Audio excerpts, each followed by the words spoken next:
Hello everyone.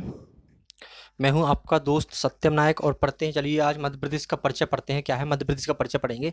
तो मध्य प्रदेश आपको पता है भारत के मध्य में मध्य प्रदेश है। इसका नामकरण किसने किया था? मध्य प्रदेश का अगर नामकरण की बोला जाए कि नामकरण किसने किया तो पंडित जवाहरलाल नेहरू ने इसका क्या किया था? नामकरण।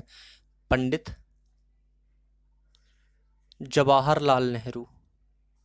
पंडित जवाहरलाल नेहरू ने इसका क्या किया था? नामकरण किया था। किसका? मध्य प्रदेश का। अगर बात करें स्थापना की कि मध्य प्रदेश की स्थापना कब हुई थी, मध्य प्रदेश की स्थापना की बात करें तो सबसे ज़्यादा फेमस क्वेश्चन है 1 नवंबर 1956 से 1 नवंबर 1956 को क्या किया था? मध्य प्रदेश की क्या हुई थी स्थापना? 1 नवंबर 1956 को मध्य प्रदेश की स्थापना की थी। और मध्य प्रदेश को नया स्वरूप कब मिला था? 1 नवंबर 2000, क्योंकि छत्तीसगढ़ अलग कर दिया गया था। तो यहाँ पर नया स्वरूप बोल सकते हैं, नया स्वरूप मिला था मध्य प्रदेश को। स्वरूप क्योंकि अलग कर दिया गया था तो एक नया स्वरूप मिलेगा, नया आकार बनेगा उसका। तो मानचित्र को इस टाइप से, ठीक है। अगर नया स्वरूप की बात करें तो इसको मिला था 1 नवंबर सन 2000। 1 नवंबर सन 2000 कब मिला था? देखो छत्तीसगढ़ के अलग होने पर। क्या बोलेंगे हम? छत्तीसगढ़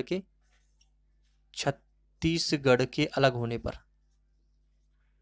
गढ़ के अलग होने पर छत्तीसगढ़ के अलग होने पर इसको एक नया स्वरूप मिला था। अगर बात करें हम इसकी राजधानी की, मध्य प्रदेश की राजधानी क्या है? भोपाल। मध्य प्रदेश की राजधानी की बात करेंगे तो इसकी राजधानी क्या रहेगी? भोपाल। ठीक है, मध्य प्रदेश की राजधानी क्या है? भोपाल। अगर हम इसकी बात हम नए नामकरण पता चल गया हमें कि किसने किया था? पंडित जवाहरलाल नेहरू ने। अगर हम इसकी बात करें कि इस टाइम पे करंट में इसका मध्य प्रदेश के मुख्यमंत्री कौन है, तो आपको पता है शिवराज सिंह चौहान, जो भाजपा किस पार्टी से संबंध रखते हैं? भाजपा से संबंध है, भारतीय जनता पार्टी। तो यहाँ पर अगर मुख्यमंत्री, वर्तमान मुख्यमंत्री अगर लिख दें यहाँ पर वर्तमान, क्योंकि मुख्यमंत्री 5 साल बाद चेंज होते रहते, तो वर्तमान मुख्यमंत्री, वर्तमान सीएम, ठीक है, मुख्यमंत्री या सीएम, तो क्या रहेंगे आपके? अभी कौन से हैं? शिवराज सिंह चौहान। श्री शिवराज सिंह चौहान। श्री शिवराज सिंह चौहान। शिवराज सिंह चौहान, ठीक है। जो कौन सी पार्टी के हैं? भाजपा, भारतीय जनता पार्टी, भाजपा, ठीक है। भारतीय जनता पार्टी के कौन से? श्री शिवराज सिंह चौहान, भारतीय जनता पार्टी के जो वर्तमान सीएम है हमारे, वर्तमान मुख्य। अगर बात करें कि हमारे प्रथम मुख्यमंत्री कौन थे जब जो मध्य प्रदेश हमारा, जब मध्य प्रदेश नया बना था, तो पंडित रविशंकर शुक्ल लिख सकते हैं, ठीक है। पंडित रविशंकर शुक्ल प्रथम मुख्यमंत्री कौन थे? प्रथम मुख्यमंत्री यहां पर लिख सकते, प्रथम मुख्यमंत्री पंडित रविशंकर शुक्ल, यहां पर लिखा है पंडित रविशंकर शुक्ल, पंडित रविशंकर शुक्ल, ठीक है। पंडित रविशंकर शुक्ल कौन थे? हमारे प्रथम मुख्यमंत्री थे यहाँ के, ठीक है। अगर हम बात करेंगे यहाँ पर सीएम तो हो गया। अगर हम बात करेंगे राज्यपाल तो हमारे आनंदीबेन पटेल क्या है यहाँ के? और राज्यपाल, राज्यपाल तो कौन है अभी? आनंदीबेन पटेल, आनंदीबेन पटेल। दिख रहा है आपको? थोड़ा मार्कर जी थोड़ा स्लो चल रहा है। तो आनंदीबेन पटेल क्या हो जाएंगी यहाँ की? राज्यपाल हैं। अगर हम बात करें राष्ट्रीय भारत की सबसे लंबी नदी, अगर नदी की बात करें तो क्या आ जाएगा हमारा? नर्मदा। नर्मदा क्या है? मध्य प्रदेश की सबसे लंबी नदी। मध्य प्रदेश की बात हो रही थी, सबसे लंबी नदी देखो, मध्य प्रदेश की सबसे लंबी नदी, सबसे लंबी नदी कौन सी है? आपको पता है नर्मदा। नर्मदा मध्य प्रदेश की बहुत ही प्रमुख नदी है, क्योंकि ये बहुत एरिया को सिंचित करती है, सिंचाई में बहुत ज़्यादा उपयोगी है। तो यहाँ पे आ जाएगा नर्मदा। अगर इसकी लंबाई की बात करेंगे तो मध्य प्रदेश में कितनी बहती है, तो हम बोलेंगे 1312 किलोमीटर लंबी है मध्य प्रदेश में। 1312 किलोमीटर लंबी है, ठीक है। इसमें बहुत सारी नदियां भी मिल जाती हैं। अगर बात करेंगे हम इसके बाद राष्ट्रीय खेल की, तो आपका मलखंभ, वर्ष वर्ष 2013 में लिया गया था राष्ट्रीय खेल, तो मलखंभ हो जाएगा आपका राजकीय खेल, सॉरी, और राजकीय खेल। राज्य का है तो राज्य खेल हो या राजकीय खेल हो जाएगा, तो क्या रहेगा आपका? मलखंभ। थोड़ा मार्कर प्रॉब्लम कर रहा, तो यहाँ पर मलखंभ आ जाएगा। मार्कर चेंज कर देंगे कल, ठीक है। तो मलखंभ, मार्कर तो बहुत सारे हैं लेकिन ठीक है। मलखंभ आपका क्या हो जाएगा, राज्य खेल हो जाएगा आपका मलखंभ। अगर हम इसकी बात करेंगे अगला कि हमारे जो ज्योतिर्लिंग है, द्वादश ज्योतिर्लिंग, हमने एक लेक्चर में बताए भी थे कि जो द्वादश ज्योतिर्लिंग है उसमें 2 ज्योतिर्लिंग कहाँ से, मध्य प्रदेश के। कौन कौन से? 2 ज्योतिर्लिंग। जो द्वादश 12 ज्योतिर्लिंग है या द्वादश ज्योतिर्लिंग है उसमें 2 ज्योतिर्लिंग कहाँ के हैं, मध्य प्रदेश में हैं आपके ज्योतिर्लिंग। मध्य प्रदेश में कौन कौन सी? एक तो ओमकारेश्वर है, कौन सा है पहला अगर देखा जाए तो, एक है महाकालेश्वर। महाकालेश्वर, महाकालेश्वर जी कहाँ पर है? उज्जैन में है आपका। उज्जैन कहाँ पर? महाकाल की नगरी में, ठीक है, उज्जैन में है। लेकिन किस नदी के किनारे है अगर बात करी जाए तो क्षिप्रा नदी के किनारे है। और ये भी आ सकता है कि उज्जैन किस नदी के किनारे बसा हुआ है, तो क्षिप्रा नदी के किनारे, ठीक है, क्षिप्रा नदी के किनारे। यहीं पे कृष्ण जी को ज्ञान प्राप्त हुआ था। मध्य प्रदेश गान में है ना, जिप्रा में अमृत घट छलका, मिला कृष्ण को ज्ञान है, हाँ ठीक है। तो यहाँ पर महाकालेश्वर में, उज्जैन महाकाल की नगरी है, यहाँ पर महाकालेश्वर क्या है, ज्योतिर्लिंग है। अगर बात करें दूसरा, अगर दूसरा बात करें तो आपको बताया था हमने, एक क्या है, ओमकारेश्वर है जो नर्मदा नदी के तट पर है, ठीक है। तो यहाँ पर क्या है, ओमकारेश्वर, आपको इस टाइप से बताया था। ओमकारेश्वर कहीं इस टाइप से लिखा रहता है, ओमकारेश्वर, या फिर इस टाइप से ओम बिंदी रख के माँ की, ओमकारेश्वर, या फिर माँ लिख भी देते ओमकारेश्वर, ठीक है। तो ओमकारेश्वर, ओमकारेश्वर, तो इस टाइप से आपके इस टाइप से हो जाएंगे। ये दोनों मध्य प्रदेश में है। कौन है? ये दोनों क्या है हमारे, जो दोनों 12 ज्योतिर्लिंग में से क्या है, ज्योतिर्लिंग जो 12 हैं, 12 ज्योतिर्लिंग में से 2 हमारे यहाँ पर महाकालेश्वर और ओमकारेश्वर कहाँ पे, मध्य प्रदेश में है। वो आपको पता है ज्योतिर्लिंग हमने बताया था, द्वादश ज्योतिर्लिंग जब डिस्कस किया था कि पुराणों में बताया गया है कि जहाँ पर शंकर जी स्वयं प्रकट हुए, महादेव स्वयं प्रकट हुए, वहाँ के शिवलिंगों को हम बोलते हैं ज्योतिर्लिंग बोलते हैं। ऐसी 12 जगह हैं, जैसे केदारनाथ हो गया, ओमकारेश्वर हो गया, त्र्यंबकेश्वर, और हमारा है इस टाइप से बनारस में भी है एक, ठीक है, तो काशी विश्वनाथ। तो इस टाइप से हमारे बहुत सारे हैं, भीमा शंकर वगैरह, ठीक है। तो यहाँ पर क्या हो जाएगा, ओमकारेश्वर, ओमकारेश्वर, ओमकारेश्वर, ठीक है, इस टाइप से अलग अलग लिख सकते हैं। जी कहाँ पर है? नर्मदा नदी के तट पर है, नर्मदा नदी के तट पर, के तट पर। ये भी पूछा जा सकता है कि ओमकारेश्वर किस नदी के तट पर है, तो आपको पता है नर्मदा नदी के तट पर रहेगा। अगर हम बात करें इसके अगले वाले की, कि आप जी बताइए कि 2011 की जनगणना, ये तो आपको देख लिया होगा, इसको मिटाते हैं, कि नामकरण पंडित जवाहरलाल नेहरू ने किया था। स्थापना हुई थी 1 नवंबर 1956, नया स्वरूप इसको मिला था 1 नवंबर सन 2000, क्योंकि छत्तीसगढ़ के अलग होने पर मिला था। प्रथम मुख्यमंत्री पंडित रविशंकर शुक्ल थे, इसकी राजधानी भोपाल थी, भोपाल है। और वर्तमान सीएम जो मुख्यमंत्री हैं, माननीय श्री शिवराज सिंह चौहान, भाजपा के पार्टी से संबंध रखते हैं। राज्यपाल आनंदीबेन पटेल है। मध्य प्रदेश की सबसे लंबी नदी नर्मदा है, जो 1312 किलोमीटर लंबी है, आपकी बहती नदी मध्य प्रदेश में। राज्य की एक खेल मलखंभ है, जो 2013 में क्या लिया था, शामिल किया गया था। कब किया गया था? 2000 किस में किया था? 2013 में। इसको वर्ष 2013 में क्या किया था, इसको अपने यहाँ पर ऐड कर लिया है, जोड़ लिया गया था राज्य की एक खेल में। तो वर्ष 2013 में इसको ऐड किया। रुपया का भी हमने बताया था एक वीडियो में कि आपको रुपया कब ऐड किया, 2010 में रुपया को ऐड कर लिया गया। तो आप रिवीजन करते रहिए, ठीक है। तो इसको हम मिटाते हैं, इसके आगे चलते हैं थोड़ा। कुछ 2000 जनगणना के अनुसार, 2011 की जनगणना के अनुसार जो आंकड़े आपके आए हुए हैं उनके बारे में पढ़ते हैं थोड़ा, क्योंकि वहाँ से भी क्वेश्चन आए हुए, क्योंकि 2011 की जनगणना के बाद जनगणना कोई हुई नहीं, तो जो आंकड़े हैं वही हैं अभी तक, ठीक है। तो अगर जब जनगणना दोबारा होगी, अगर हम बात करेंगे सिंपल कि उच्च न्यायालय, उच्च न्यायालय की बात करेंगे तो कहाँ पर है मध्य प्रदेश में जो उच्च न्यायालय है? उच्च न्यायालय, अगर बात करेंगे थोड़ा, ठीक है, उच्च न्यायालय की बात करेंगे तो आपको पता है जबलपुर, जबलपुर में क्या है, उच्च न्यायालय है, ठीक है। क्या है हमारा मध्य प्रदेश का उच्च न्यायालय?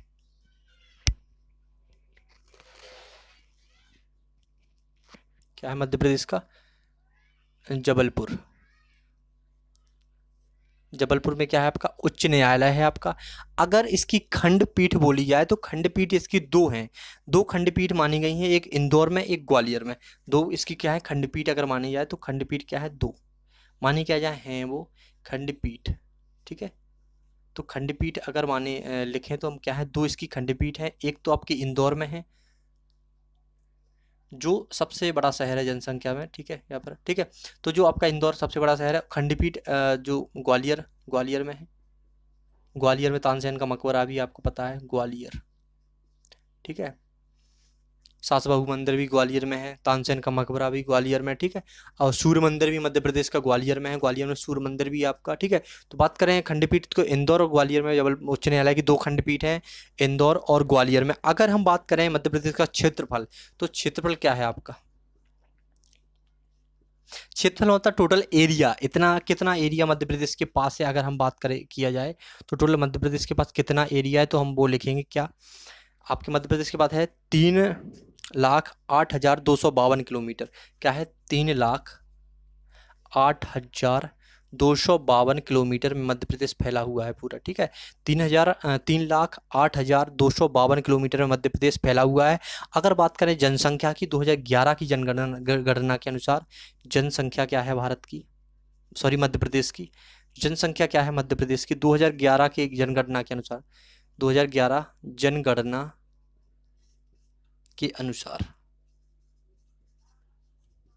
अगर 2011 की जनगणना के अनुसार अगर देखा जाए कि मध्य प्रदेश में क्या, मध्य प्रदेश में कितनी जनसंख्या है, तो हम क्या लिखेंगे, सिंपल आपका हम लिखेंगे 7,26,26,809। क्या लिखेंगे? 7,26,26,809 इतने लोग यहाँ पर हैं।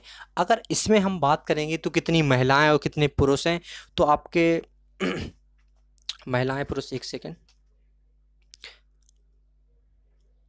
ठीक है। तो इसमें है 3,76,12,306, 3,76,12,306, 3 करोड़ यहाँ पर लिखते हैं, ठीक है। फिर से लिखते हैं, अभी आप देख रहे हैं यहाँ पर हम डिस्क्राइब करवा देंगे। अगर हम बात करेंगे इसके बाद की कि अगर देखा जाए कि कितने धर्म की बात करिए, सॉरी घनत्व की बात करिए, घनत्व मीन्स आप जानते हो घनत्व क्या होता है, वॉल्यूम अपॉन एरिया, ठीक है।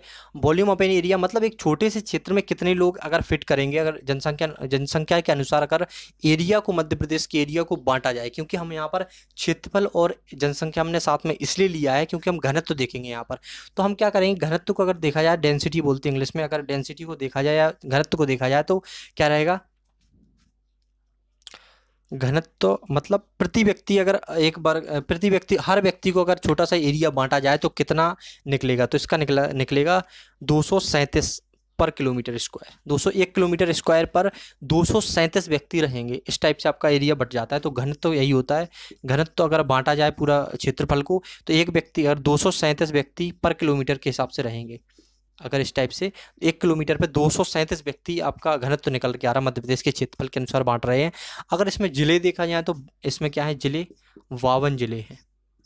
जिले कितने रहेंगे, 52 जिले रहेंगे। आपको ऐसे याद हो जाएगा अगर आप वीडियो को देखेंगे, 52 जिले हो जाएंगे इसमें। अगर हम बात करेंगे कि वाहन, वाहन अक्षर होता है एक, वाहन कितने, मतलब वाहन अक्षर, वाहन अक्षर मध्य प्रदेश का क्या है, मतलब नेम प्लेट पर, वाहन की नेम प्लेट पे दिखा रहे थे MP, इसका क्या है M और P, MP 17, सॉरी MP 16। फिर अगर आप छतरपुर जिले से MP 16, अगर और जिले से किसी से तो आप चेंज हो जाएगा।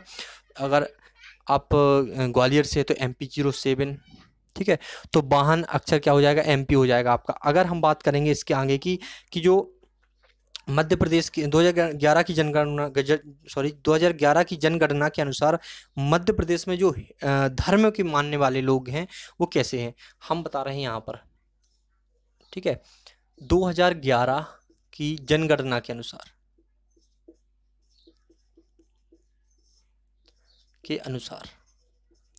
अगर 2011 की जनगणना के अनुसार देखा जाए तो धर्म के, कौन से धर्म के कितने मानने वाले लोग हैं, तो सिंपल हम सबसे पहले देखेंगे हिंदू धर्म। हिंदू धर्म को मानने वाले लोग हैं कितने, हिंदू धर्म को मानने वाले लोग, आपको पता है भारत एक ऐसा देश है जिसकी कोई राष्ट्रीय भाषा नहीं है।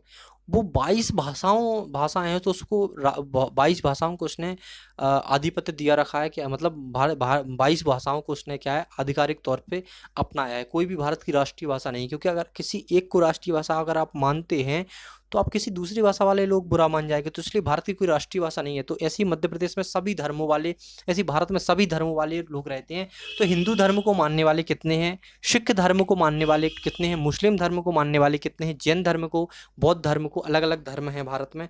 तो इसमें कौन से धर्म की कितने मानने वाले हैं, तो हम ए लिखेंगे। तो अगर हिंदू धर्म को 2011 की जनगणना के अनुसार मध्य प्रदेश में, ये मध्य प्रदेश की बात हो रही ना कि भारत की, भारत मध्य प्रदेश में आता है, लेकिन मध्य प्रदेश की बात कर रहे हैं हम एक राज्य की। तो अगर हम बात करेंगे हिंदू धर्म की, तो हिंदू धर्म में 90.9% लोग क्या हैं, हिंदू धर्म को मानते हैं। 90.9% लोग। अगर बात करें दूसरा आता है हमारा क्या, दूसरा आता है हमारा मुस्लिम धर्म के लोग मुस्लिम धर्म को कितने मानने वाले हैं, मुस्लिम धर्म को 6.6% लोग क्या है, मानते हैं। ठीक है। अगर तीसरी बात करें हम, तीसरा हमारा आता है क्या, मुस्लिम हिंदू हो गया, हिंदू धर्म को हो गया। अगर मतलब इतने लोग मानते हैं, यहाँ पर परसेंट लोग, इतने परसेंट लोग मानते हैं। ये परसेंट कहाँ से निकली, इस जनगणना के अनुसार। ठीक है। 7,26,26,809। ठीक है। अब हम ये भी बताएंगे कि अभी तो सिंपल घनत्व निकालना था, इसलिए साथ में लिख दिया। अब बताएंगे कितने पुरुष हैं, कितने साक्षरता, जब बताएंगे उस टाइम पे बताएंगे। अगर हम बात करें इसके आगे की, कि अगर ईसाई धर्म को बताएं, ईसाई होता है जैन धर्म को, जैसे जैन धर्म बोला जाए, तो जैन धर्म को मानने वाले, जैन धर्म को मानने वाले हैं 1% लोग। इस जनगणना के अनुसार देखना है, 1% निकाल के देख लेंगे तो आपको पता चल जाएगा। ठीक है। अगर हम बात करें चौथा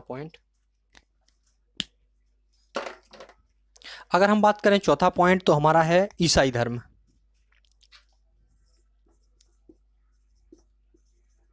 ईसाई धर्म को मानने वाले कितने लोग हैं, अगर हम बात करें ईसाई धर्म को मानने वाले 0.3% लोग हैं मध्य प्रदेश में। 0.3% लोग। आप याद रखना जी, परसेंट कहाँ से निकल के आ रहा है, इस जनगणना से निकालेंगे, तब आपको जनसंख्या से निकालेंगे तब आपको पता चलेगा। तो 0.3% लोग आपको ईसाई धर्म के मानने वाले हो मिल जाएंगे। अगर हम बात करेंगे बौद्ध धर्म की, तो 0.3% ही बौद्ध धर्म को मानते हैं। बौद्ध धर्म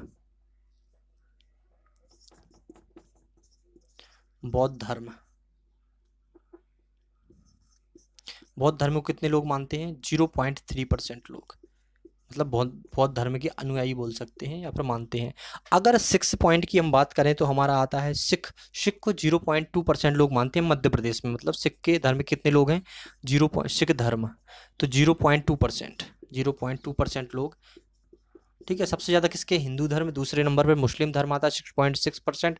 अगर बात करें जैन धर्म की, तो 1% लोग, ईसाई धर्म का 0.3% लोग, बौद्ध धर्म का 0.3%, सिख धर्म का 0.2%। ये सब क्या है, 2011 की जनगणना के अनुसार है।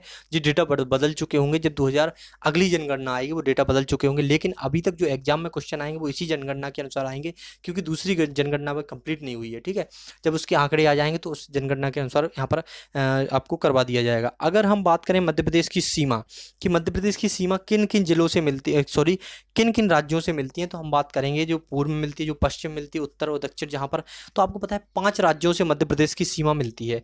कितने राज्यों से, 5 राज्यों से मध्य प्रदेश की सीमा क्या मिलती है। अगर हम बात करेंगे, देखो इसको मिटाते हैं,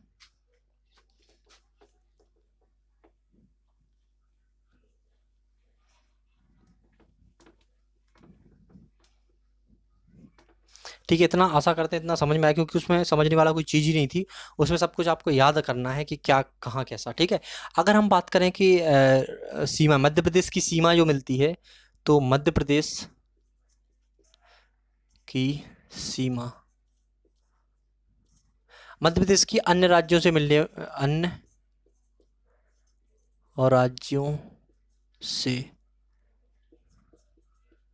मिलने वाली सीमा। अगर हम बात करें मध्य प्रदेश की किन किन राज्यों से कितनी सीमाएं मिलती हैं, तो हम क्या लिखेंगे यहाँ पर। अगर हम बात करेंगे मध्य प्रदेश के कितने राज्यों से सीमा मिलती है, तो ये आपको पता है मध्य प्रदेश का इस टाइप से नक्शा बन जाएगा। ठीक है। तो यहाँ पर अगर हम मानते हैं उत्तर दिशा, उत्तर मानते हैं, अगर यहाँ पर हम उत्तर मानेंगे तो यहाँ पूर्व होगी। ठीक है। और यहाँ पर क्या रहेगी, अगर यहाँ पर पूर्व मानते हैं तो यहाँ दक्षिण हो जाएगी। रीजनिंग तो पढ़ी है ना आप लोगों ने, दक्षिण इस टाइप से लेते हैं, क्योंकि ऊपर लेते हैं हम उत्तर, यहाँ पर पूर्व, राइट हैंड साइड, यहाँ पर दक्षिण लेंगे। उत्तर के देखो अपोजिट दक्षिण रहती है। अगर यहाँ पूर्व की, यहाँ पर पश्चिम आ जाएगी। इससे क्या हो जाएगा, हम आसानी से अपने जो हमारे संपर्क में राज्य आते हैं मध्य प्रदेश में, यहाँ पर हमारा मध्य प्रदेश है। अब मध्य प्रदेश की सीमा, मध्य प्रदेश की अन्य राज्यों से मिलने वाली सीमा, अब मध्य प्रदेश की कितनी राज्यों से सीमा मिलती है इस मध्य प्रदेश की, तो हम बताएंगे कौन सा। अगर पूर्व की बात करें तो पूर्व में आपका आ जाएगा छत्तीसगढ़। तो पूर्व में आपका क्या है, छत्तीसगढ़। छत्तीसगढ़, छत्तीसगढ़ राज्य से, क्योंकि छत्तीसगढ़ मध्य प्रदेश से अलग हुआ था तो पास में ही होगा, ठीक है, पास में ही बटा था। तो छत्तीसगढ़ क्या हुआ, मध्य प्रदेश से अलग हुआ था, इसलिए छत्तीसगढ़ आ जाएगी। अगर हम बात करें इसके बाद कि अगर बात करें कि जो दूसरा है उत्तर में, तो आपका उत्तर प्रदेश आ जाएगा, तो याद हो जाएगा। दूसरा है उत्तर में, उत्तर प्रदेश। आपको पता है उत्तर प्रदेश में एक ज्योतिर्लिंग कौन से, काशी विश्वनाथ, ठीक है। अगर बात करें मध्य प्रदेश की, देखो उत्तर में उत्तर प्रदेश आ जाएगा, पूर्व में छत्तीसगढ़। अगर दक्षिण की बात करें, हम दक्षिण की बात करेंगे तो आएगा हमारा महाराष्ट्र। तो कितने देश हो गए, हमें 3 देश हमने बांट चुके हैं, महाराष्ट्र, सॉरी 3 राज्य हमने जो स्पर्श करते हैं मध्य प्रदेश की सीमा को, 3 राज्य कौन से हमारे हैं। देखो पूर्व में छत्तीसगढ़, उत्तर में उत्तर प्रदेश, दक्षिण में महाराष्ट्र। अगर बात करें पश्चिम में अगर हम बात करेंगे तो क्या आएगा आपका, राजस्थान आएगा, सॉरी पश्चिम में गुजरात आएगा, यहाँ पर राजस्थान आएगा। उत्तर पश्चिम में तो यहाँ पर आएगा गुजरात। मेन जो पश्चिम में है वो गुजरात है, गुजरात। अगर हम राजस्थान की बात करें तो उत्तर और पश्चिम के बीच में आता है यहाँ पर।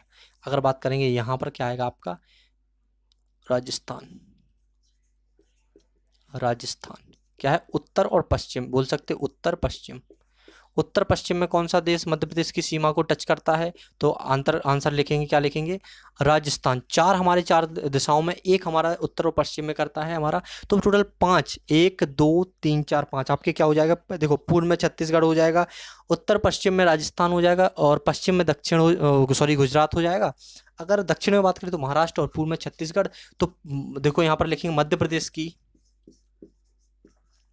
प्रदेश की सीमा 5 राज्यों से मिलती है। मध्य प्रदेश की सीमा कितने राज्यों से मिलती है, 5 राज्यों से मिलती है, आपको पता चल गया होगा। अगर हम बात करें आगे की, कि अगर आगे की बात करें कि देखो मध्य प्रदेश का हम सबसे आपको बता चुके हैं, सबसे मध्य प्रदेश की जो प्रमुख नदी है वो कौन सी है। मध्य प्रदेश की जो प्रमुख नदी है वो आप समझ गए होंगे, मध्य प्रदेश की प्रमुख नर्मदा है। नर्मदा क्यों है, नर्मदा अमरकंटक से निकलती है, आपको ये भी पता होगा, ठीक है। तो मध्य प्रदेश की जो नदी प्रमुख है वो नर्मदा है। अब यहाँ मध्य प्रदेश को हम आगे पढ़ते हैं, मध्य प्रदेश के बारे में थोड़ा, कि मध्य प्रदेश में 2011 की जनगणना के अनुसार पुरुष कितने हैं, साक्षरता कितनी है, एरिया कितना है मध्य प्रदेश का, किस टाइप से हम देखेंगे। अगर एरिया तो देख चुके हम, अगर राज्य का विस्तार देखा जाए, और राज्य का विस्तार,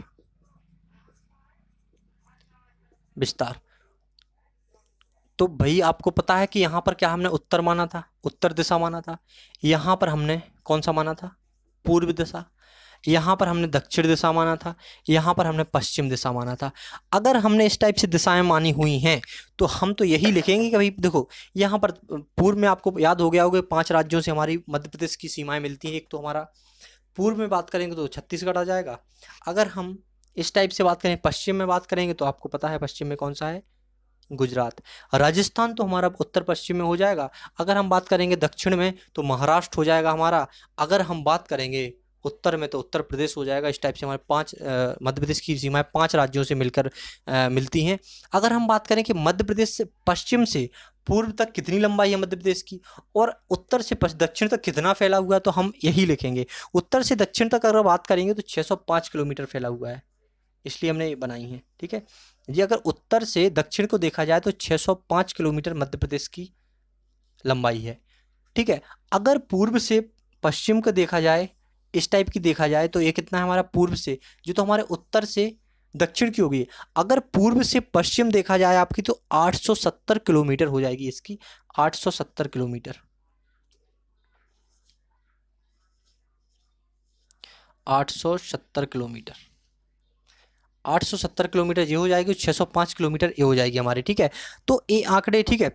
अगर हम बात करें राज्य फसल की, राज्य फसल, इसको हम यहाँ पर यहीं पर करते हैं, चलो इसको मिटाते नहीं है। यहाँ पर राज्य फसल की बात करें हम, राज्य फसल, अरे चल जाओ मारकर अच्छा चलो दूसरा लेते हैं। ठीक है। अगर हम जनसंख्या की बात तो कर चुके थे, कितनी जनसंख्या हमारे मध्य प्रदेश में है। अगर हम बात करेंगे राज्य फसल की बात,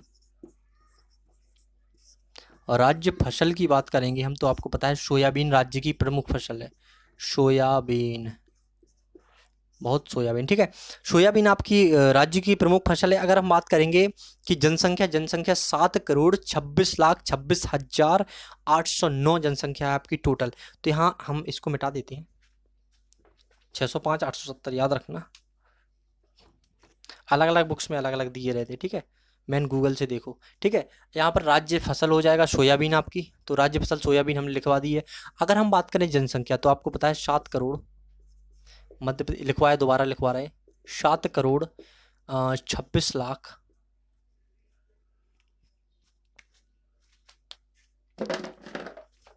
क्या है, देखो 7 करोड़ 26,26,809, ठीक है। 7 करोड़ 26,26,809 लोग आपके इसमें हैं, टोटल 9 लोग हैं, ठीक है। अगर बात करें इसमें महिलाएं कितनी हैं, पुरुष कितनी है, तो महिला यहाँ पर चले, पुरुष जनसंख्या कितनी है, पुरुष कितने हैं, महिला। अगर हम महिला की बात करें और पुरुष की बात करें, तो 3,76,12,000, 3,76,12,700, सॉरी 12,306 यहाँ पर हो जाएंगे, क्या आपके पुरुष हो जाएंगे, 12,306, ये क्या है, पुरुष, ठीक। पुरुष जनसंख्या में क्या हो जाएगा, 3,76,12,306 आपके पुरुष हो जाएंगे। अगर महिलाओं की बात करें तो 3,50,14,000, 3,50,14,000 जी। आप याद रखना 2011 की जनगणना के अनुसार आपके आंकड़े हैं ये 503, यहाँ पर रहेगा 503, 3,50,14,503, यहाँ पर क्या है 2011 की जनगणना, क्योंकि 10 साल निकल चुके हैं की जनगणना के अनुसार, क्योंकि अभी आंकड़े यही चल रहा है, क्योंकि नई जनगणना भी आई नहीं है, ठीक है। 2011 की जनगणना के अनुसार महिलाओं की संख्या कितनी है, 3,50,14,503। अगर बात करें साक्षरता की, तो साक्षरता टोटल कितनी है मध्य प्रदेश में, कितने लोग शिक्षित हैं। साक्षरता की बात करें 2011 की जनगणना के अनुसार, अगर बात करें तो 69.3%, टोटल जनसंख्या की 69.3% आपके लोग साक्षर हैं, मतलब पढ़े लिखे हैं। 69.3 बोल सकते हैं, 69.3% लोग क्या हैं, साक्षर हैं। अगर बात करेंगे पुरुष साक्षरता दर और महिला साक्षरता दर की, अगर बात करें, दर है आपकी परसेंट में है तो दर हो जाएगी, ठीक है, इस जनसंख्या पर। अगर बात करें पुरुष साक्षरता दर और महिला साक्षरता दर, महिला साक्षरता दर और पुरुष साक्षरता दर की बात करेंगे हम, तो सिंपल लिख सकते हैं यहाँ पर क्या, 78.7% क्या है, 78.7% क्या है आपकी पुरुष साक्षरता है। और महिला साक्षरता देखी जाए तो 59.2, लेकिन महिलाएं अब किसी से कम नहीं है, 59.2%। तो उनकी साक्षरता अब 2021 जनगणना आएगी तो बढ़ चुकी होगी, और पुरुष की और महिलाओं की जो साक्षरता होगी शायद इक्वल हो जाएगी, या फिर जो टोटल परसेंटेज है वो बढ़ चुका होगा, क्योंकि अब साक्षरता बढ़ती जा रही है दिन पे दिन। जो बच्चे आ रहे हैं तो वो तो 100% साक्षरता, कोई रुक ही नहीं रहा जो साक्षर ना हो, ठीक है। तो पुरुष साक्षरता दर कितनी हो जाएगी हमारी, 78.7%। ये किस टाइप से आंकड़े हैं, ये 2011 की जनगणना के अनुसार टोटल आंकड़े दिए गए हैं। इसी के साथ हम ये लेक्चर यहीं पर फिनिश करते हैं। थैंक यू, आशा करते हो आपको समझ में आया होगा। इसके साथ ही हम डेली लेक्चर छोटे छोटे करते जाएंगे, छोटे छोटे लेक्चर हम अपलोड करते जाएंगे। जैसे इस टाइप का है थोड़ा, तो 20-20 मिनट के या 15-15 मिनट के अपलोड करते जाएंगे। तो आप अगर डेली देखें तो काफ़ी कॉन्सेप्ट आपके क्लियर रहेंगे। सामान्य हिंदी के भी कुछ लेक्चर डले हुए हैं, और कुछ आपके जो सामान्य ज्ञान है स्ट्रेटेजी की, जो कभी बदलती नहीं है, ऐसे इसमें से कुछ बदलेगा नहीं। केवल जो 2011 के जनगणना के अनुसार जो आंकड़े हैं बदल जाएंगे, लेकिन जो प्रथम मुख्यमंत्री थे पंडित रविशंकर शुक्ल, वो थोड़ी बदलेंगे। जो 1 नवंबर 2000 को अगर छत्तीसगढ़ अलग हुआ था, ये भी नहीं बदलेगा, ठीक है। और 1 नवंबर 1956 को जो मध्य प्रदेश की स्थापना हुई थी, ये भी नहीं बदलेगा। लेकिन जो आंकड़े, जो सीएम बदल जाएंगे, जो राज्यपाल हैं वो बदल जाएंगे। तो इस टाइप से आपके जो टॉपिक ख़त्म होता है। इसके साथ ही आप चैनल को लाइक, शेयर एंड सब्सक्राइब करिए। Thank you.